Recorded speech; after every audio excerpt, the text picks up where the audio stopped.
ಮಂತ್ರಿಗಳು ನಮ್ಮ ಹತ್ರ ಬರಲಿ, ಫ್ಯಾಕ್ಟರಿ ಮಾಲೀಕರು ಬರಲಿ, ಸರ್ಕಾರ ನಮಗೆ ಸಹಾಯ ಮಾಡಲಿ ಅಂತ ಕಣ್ಣಲ್ಲಿ ಎಣ್ಣೆ ಬಿಟ್ಕೊಂಡು ಕೂತು ಕಾಯೋ ಬದಲು ರೈತರೊಂದು ಸಣ್ಣ ಕೆಲಸ ಮಾಡ್ಬಿಡ್ಬಹುದು. ಏನಿಲ್ಲ, ಸಿಂಪಲ್ ಆಗಿ ಮುಂದಿನ ವರ್ಷ ಕಬ್ಬು ನಾಟಿ ಮಾಡೋದನ್ನ ನಿಲ್ಲಿಸಿ, ಅಥವಾ ನೀವೀಗ ಎಷ್ಟು ಬೆಳೀತಾ ಇದ್ದೀರಿ ಅದನ್ನ ಅರ್ಧಕ್ಕೆ ಕಡಿಮೆ ಮಾಡ್ಕೊಳ್ಳಿ. 100 ಟನ್ ಬೆಳೆಯೋ ರೈತ 50 ಟನ್ಗೆ ಇಳಿಸ್ಲಿ, 10 ಟನ್ ಬೆಳೆಯೋ ರೈತ 5 ಟನ್ಗೆ ಇಳಿಸಿ ನೋಡಿ. ಫ್ಯಾಕ್ಟರಿಗಳಿಗೆ ಕಬ್ಬಿನ ಕೊರತೆ ಉಂಟಾಗತ್ತೆ. ಅವರು ಕೂಡ ಬಂಡವಾಳ ಹಾಕೊಂಡು ಸಂಬಳ ಕೊಟ್ಕೊಂಡು ಲಾಭದ ನಿರೀಕ್ಷೆಯಲ್ಲೇ ಕೂತಿರ್ತಾರೆ ಅಲ್ವಾ. 1-2 ವರ್ಷ ನಷ್ಟಕ್ಕೀಡಾದ್ರೆ ರೈತರ ಕಷ್ಟ ಏನು ಅನ್ನೋದು ಅವ್ರಿಗೂ ಗೊತ್ತಾಗತ್ತೆ. ಇನ್ನು ಕಬ್ಬು ಬೆಳೆ ಕಡಿಮೆ ಆದರೆ ಕಬ್ಬಿನ ಖರೀದಿಗೆ ಕಾಂಪಿಟೇಷನ್ ಶುರು ಆಗುತ್ತೆ.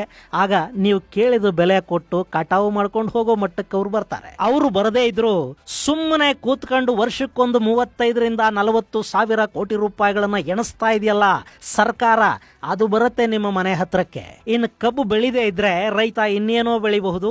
1-2 ವರ್ಷ ಕಬ್ಬಿಗೆ ರೆಸ್ಟ್ ಕೊಟ್ರೆ ಪ್ರಪಂಚ ಮುಳುಗ್ ಹೋಗೋದಿಲ್ಲ. ಆದ್ರೆ ಸಕ್ಕರೆ ಕಾರ್ಖಾನೆಯಲ್ಲಿ ಸಕ್ಕರೆ ಮೊಲಾಸಿಸ್ನೇ ತಯಾರು ಮಾಡಬೇಕು. ಅವರು ಆ ಫ್ಯಾಕ್ಟರಿಗಳಲ್ಲಿ ಭತ್ತ ಕೊಟ್ಟೋದಿಕ್ಕಾಗೋದಿಲ್ಲ.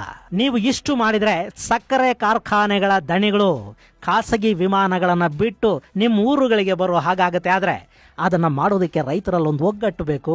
ರೈತ ಸಂಘಟನೆಗಳ ನಾಯಕರಲ್ಲಿ ಪ್ರಾಮಾಣಿಕತೆ ಮತ್ತು ಇಚ್ಛಾಶಕ್ತಿ ಬೇಕು. ಅದು ಸಾಧ್ಯ ಆದ್ರೆ ರೈತರ ಸಮಸ್ಯೆಗಳು ಈಡೇರುತ್ತವೆ. ಸರ್ಕಾರ ಯಾವುದಾದ್ರೂ ಧಣಿ ಯಾವನಾದ್ರೂ ನಿಮ್ಮ ಹತ್ರಕ್ಕೆ ಬರಲೇಬೇಕಾಗತ್ತೆ. ಆದ್ರೆ ಇದು ಸಾಧ್ಯನಾ?